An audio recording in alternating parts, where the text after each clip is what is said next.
Hola a todos. Vamos a la tercera parte de nuestra clase de color y espacios cromáticos. Habíamos estado viendo en nuestra clase pasada este tema de la respuesta negativa, de la respuesta inhibidora de los receptores de la retina en algunas longitudes de onda, cada uno de ellos, y vamos a tratar de entender un poco el impacto que esta cuestión tiene en la reproducción de color a través de la tecnología que tenemos. Nos había fallado un experimento más que nos mostraba cómo funcionaba esta energía negativa. Yo les voy a compartir ahora una animación en la cual hay una cruz en el centro.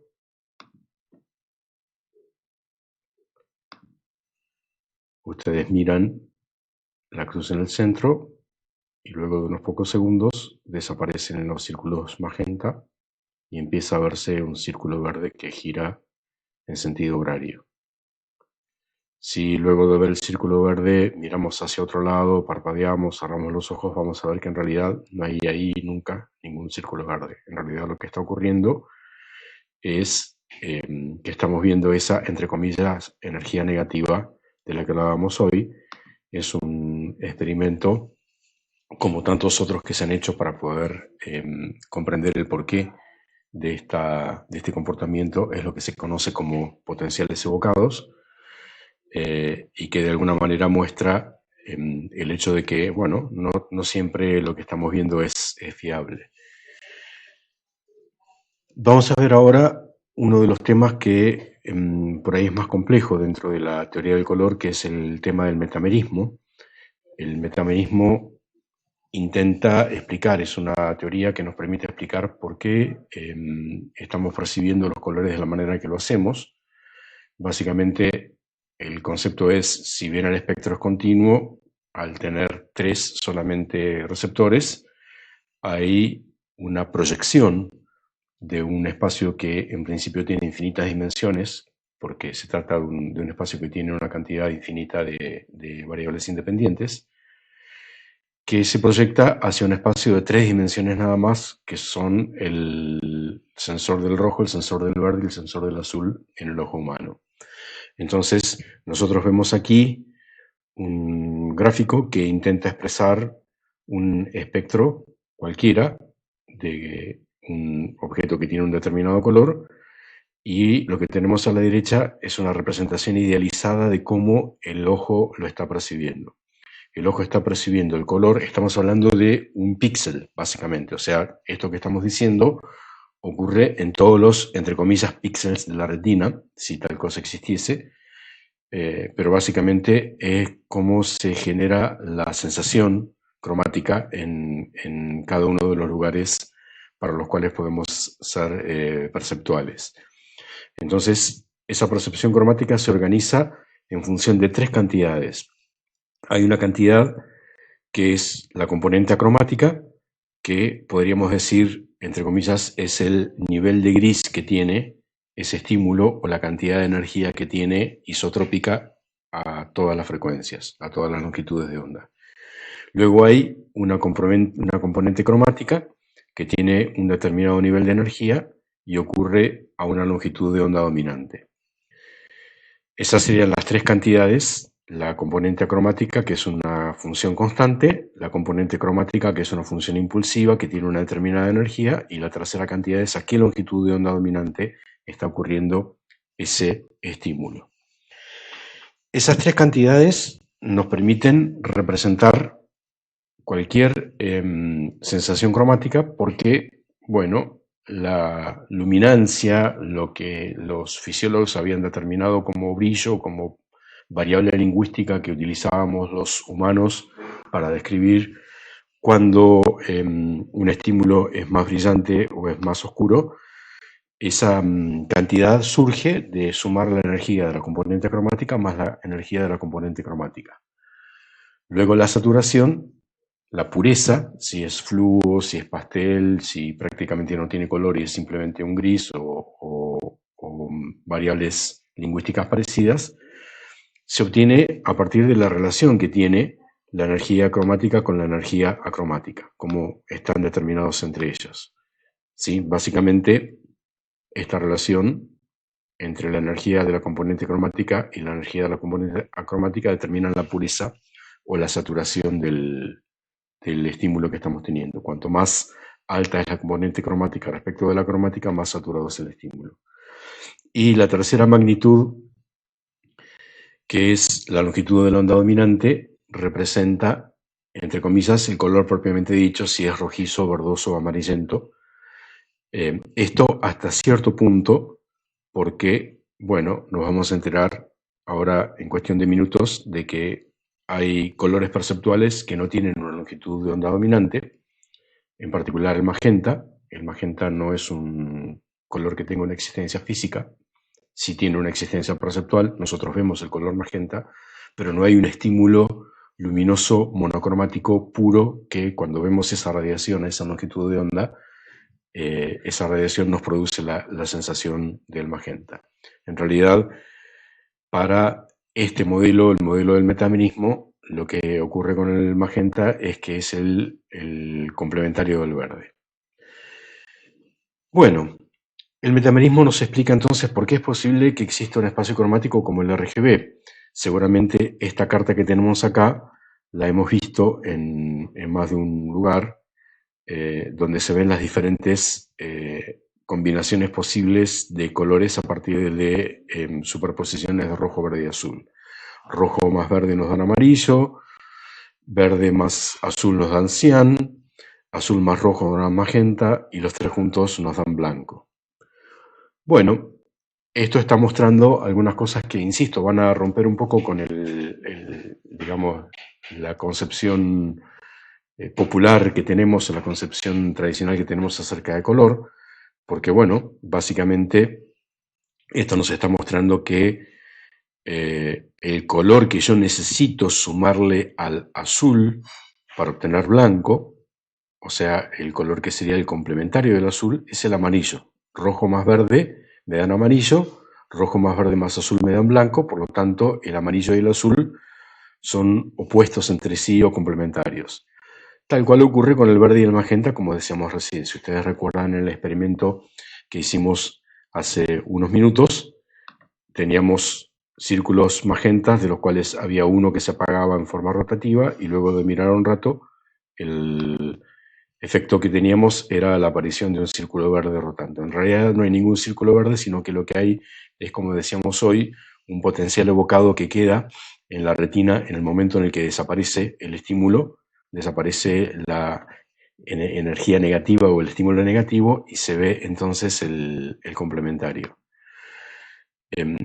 ¿Por qué estamos hablando de todo esto? Estamos hablando de todo esto por dos razones. La primera es, vamos a utilizar el color para representar información, para poder visualizar fundamentalmente escalas de valores cuantitativas o cualitativas o ordinales. Y segundo, porque cuando vemos algo con color, en realidad tenemos que desconfiar de lo que estamos viendo porque podemos estar cometiendo errores y necesitamos tener un marco conceptual que nos permita entender por qué ocurren algunas de las cosas que ocurren.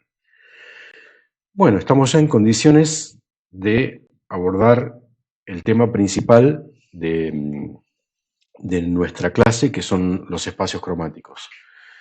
Nosotros podríamos decir que estas tres magnitudes perceptuales que surgen del metamerismo, la intensidad, pureza y el color propiamente dicho, le damos nombres técnicos, luminancia, saturación y crominancia, forman un espacio cromático.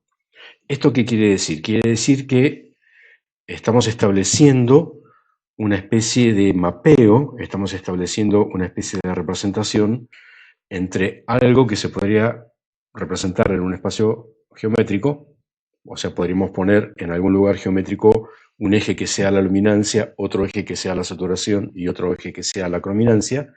Entonces, dentro de esa geometrización, el espacio cromático es tal que a un punto dentro de esa geometría le corresponde un estímulo cromático y viceversa. Tenemos una biyección entre puntos dentro de un dominio geométrico y sensaciones cromáticas o percepciones cromáticas. Esa es la idea del espacio cromático.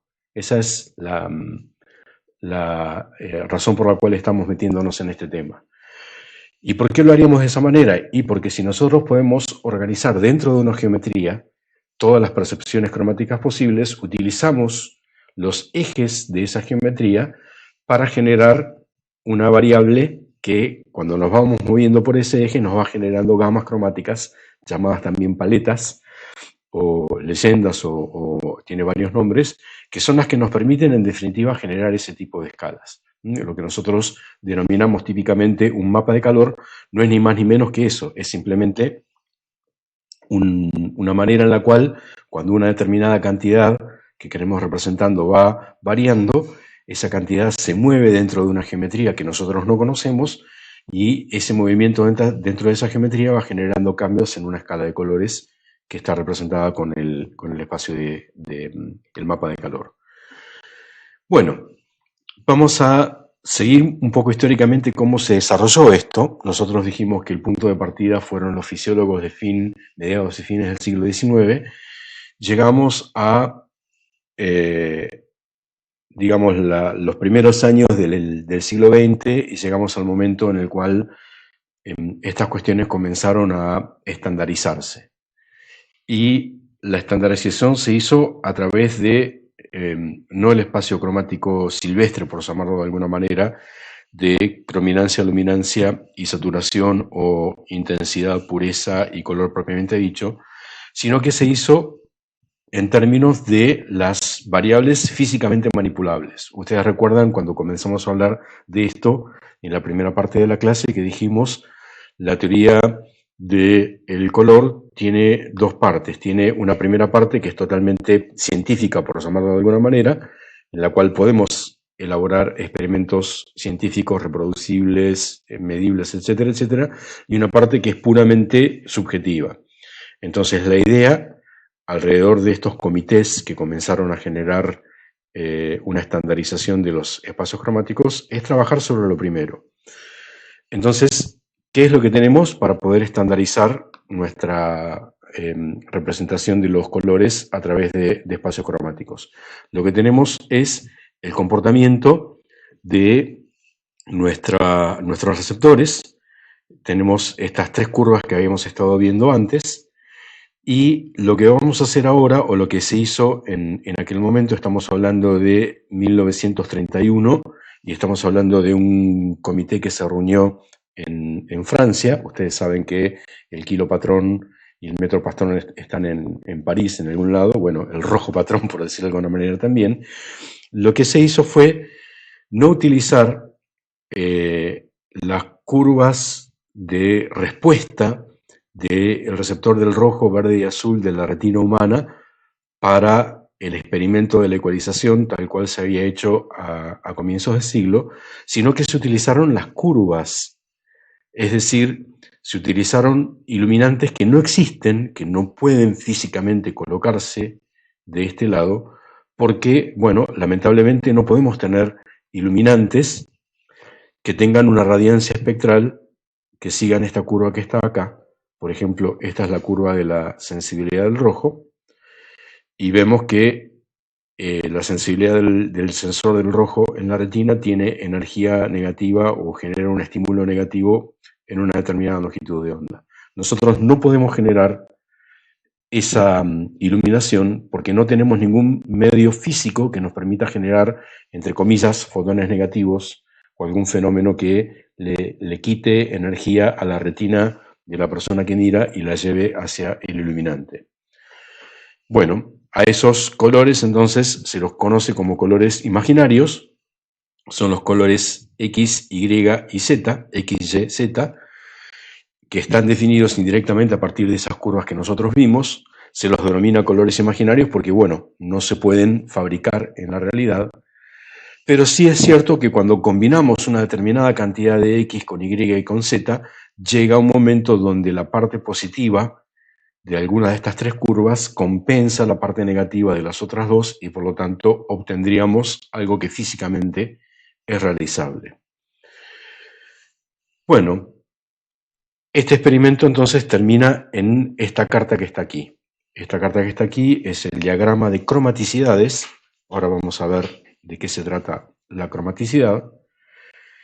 y que fue elaborada en el año 1931 en esos comités que yo les decía que se reunieron en París. ¿Sí? La sigla sí es Comisión Internacional pour l'Éclairage, que generaron esta carta. Yo les dejé aquí un link a Wikipedia para que ustedes puedan tener un poco más de información.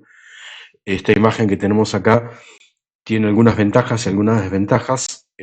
Está sacada con una cámara fotográfica de una carta real impresa, o sea, tiene una reproducción cromática un poco mejor y un poco más fiel que la que vamos a ver en otras cartas que hemos bajado por ahí, como esta o como esta de internet. Por eso yo la retengo, si bien está hecha con una cámara fotográfica antigua y por lo tanto tiene ciertos problemas. ¿Cómo está construido este espacio? El espacio es un espacio tridimensional vectorial donde X, Y y Z son los versores de ese espacio. Bueno, aparece aquí un elemento muy interesante que está intentado de representar en esta gráfica que está acá, que son propiedades fisiológicas que fueron estudiadas por varios fisiólogos, de los cuales el más importante es Grassmann.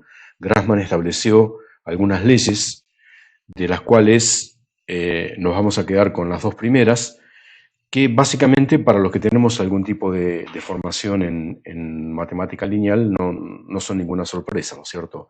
Las dos leyes de Grassmann nos dicen, la primera, que si nosotros multiplicamos a un estímulo luminoso, multiplicamos su parte X, su parte Y y su parte Z por un mismo escalar, la sensación cromática que se genera es idéntica, solamente que más brillante si el escalar era mayor que 1 y más oscura si el escalar era menor que 1.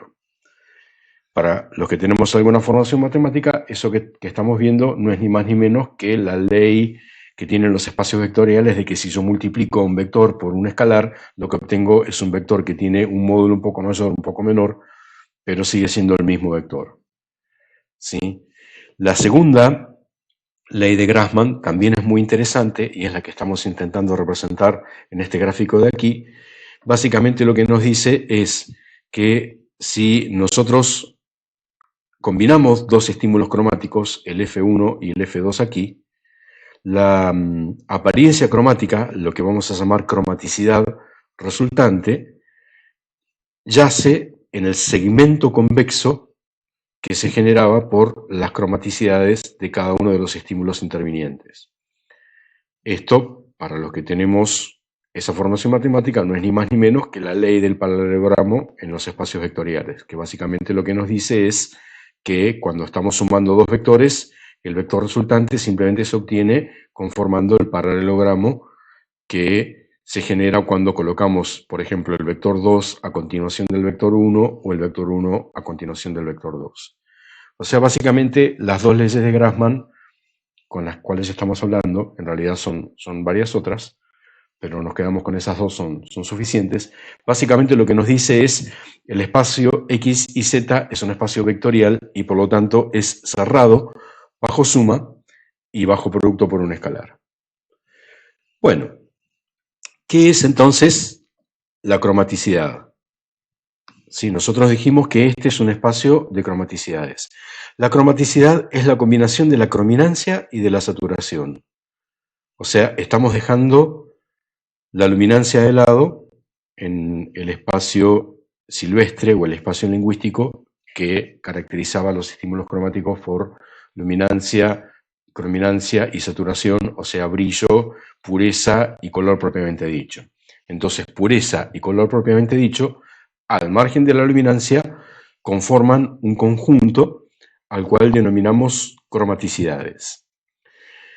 Entonces, la primera ley de Grassmann, que es la que nos dice que si yo multiplico el X, Y, Z por un mismo escalar, lo que obtengo es la misma cromaticidad, pero más brillante o más oscuro, es de una importancia crucial, porque básicamente nos dice que la luminancia es ortogonal a la cromaticidad. Básicamente quiere decir eso. Y si bien decir que una magnitud es ortogonal a otra puede parecer trivial, pero gracias a que tenemos esa propiedad es que podemos subir o bajar el brillo del monitor o del celular, etcétera, etcétera, y lo que es rojo sigue siendo rojo y lo que es saturado sigue siendo saturado y no cambia. Si la luminancia no fuese ortogonal a la cromaticidad, entonces subir o bajar el brillo del monitor o del celular o del televisor o lo que sea cambiaría la apariencia de los colores. Lo rojo se transformaría en verde, lo saturado se transformaría en fluo, ese tipo de cosas. Esa es la fundamental propiedad que tiene el sistema visual humano y que queda representado vectorialmente en este espacio cromático.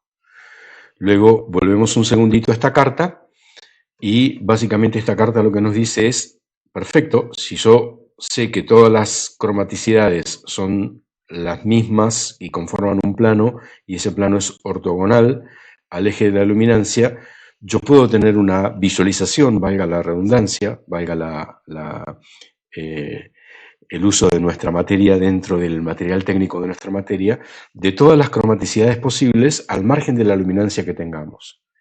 Entonces, lo que estamos viendo acá en este diagrama con forma de herradura es una proyección de todas las cromaticidades posibles a una luminancia constante. ¿Sí? Podríamos tener una luminancia constante cualquiera. De todas, la más lógica, la más razonable, es la luminancia igual a 1. O sea, estamos hablando de visualizar el espacio cromático X, Y y Z, pero solamente teniendo en cuenta los colores tales que X más Y más Z sea igual a 1.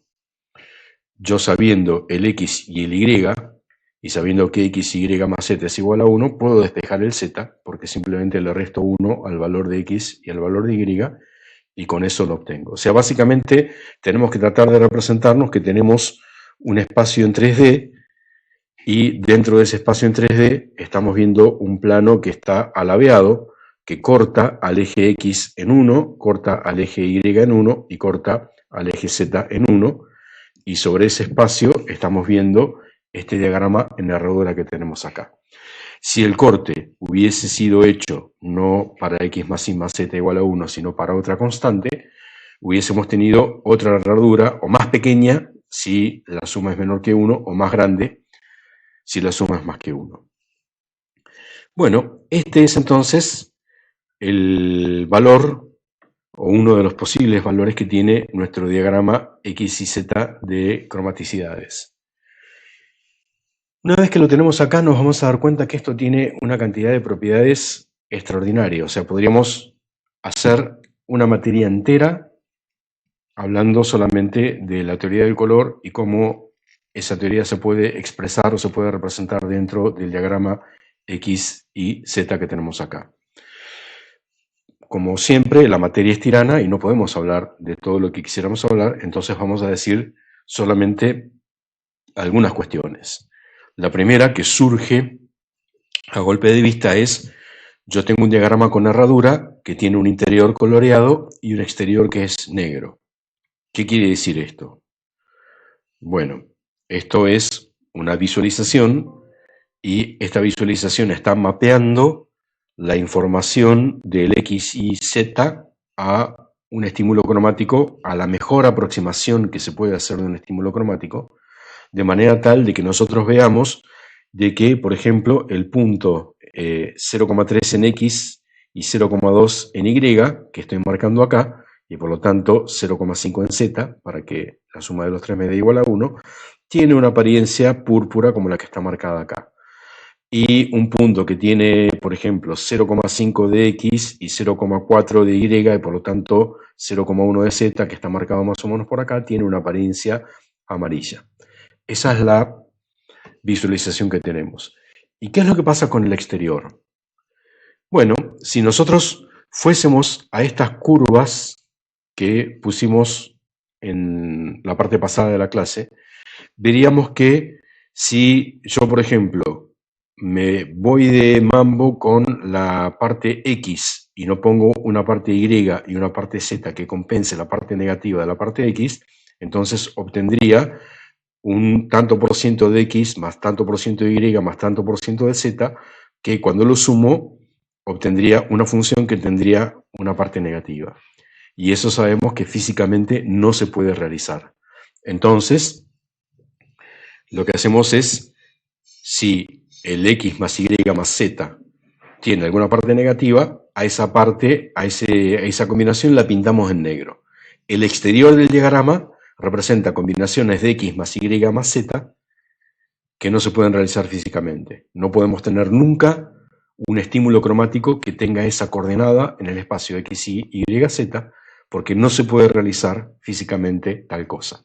No hay manera de sintetizar ese estímulo. Entonces, recapitulando, lo que estamos diciendo es, en el interior están todas las cromaticidades que son físicamente realizables, al margen de las luminancias, y en el exterior lo que tenemos son cosas que físicamente no se pueden realizar. Son teóricas, pero no físicamente reales.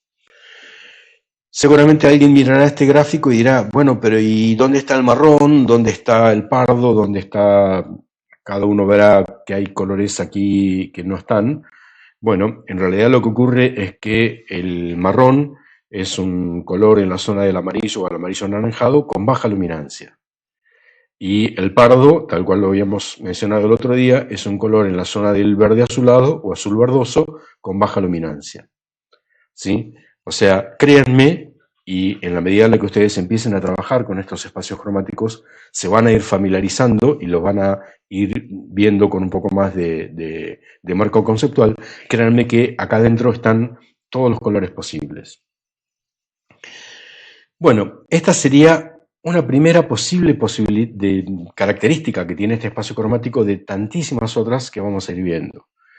Les menciono una segunda que es realmente interesantísima y es en la frontera de ese espacio, esta representación en la frontera de la herradura, ustedes van a ver que está marcado con numeritos y yo, bueno, me tomé el trabajo de buscar otra carta donde esos números están marcados un poco mejor y en algún punto más adelante también me tomé el trabajo de cartografiarlo, si lo encuentro. Bueno, en alguna otra transparencia vamos a tener esa cartografía. Bueno, esta de acá nos sirve, ¿sí? Fíjense cómo están marcadas las longitudes de onda que corresponden a los estímulos cromáticos puros que se pueden generar con luz monocromática pura, con luz láser, ¿sí? 700 nanómetros está por acá, 600 nanómetros está por acá, 550 nanómetros está por acá, 500 por acá, etcétera, etcétera. Esos son los valores que corresponden a los estímulos cromáticos puros.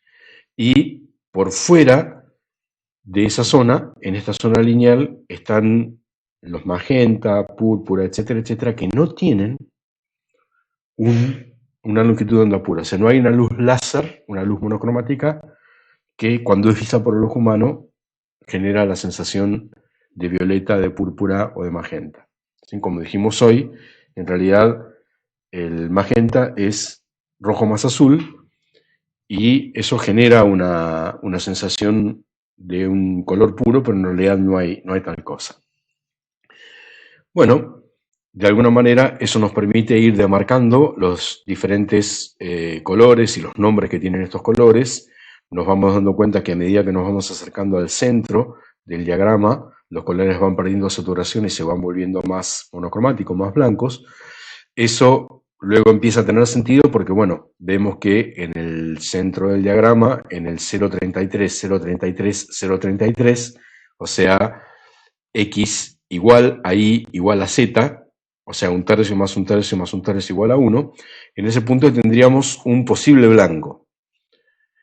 Ustedes se preguntarán, ¿por qué no el blanco en vez de un posible blanco? Bueno, vamos a ver que es un poco más complicado el tema, ¿sí? En realidad no existe un blanco universal, al margen de lo que haya dicho Newton, no es del todo cierto que la suma de todas las energías de todos los colores nos da el blanco, sino que es una cuestión de referencia, ¿sí? Tengamos en cuenta que Newton estaba utilizando la luz del sol y la luz del sol no es blanca, sino que tiene una determinada cromaticidad que está marcada en este punto acá, en algún lugar del cual vamos a hablar más adelante porque es importante.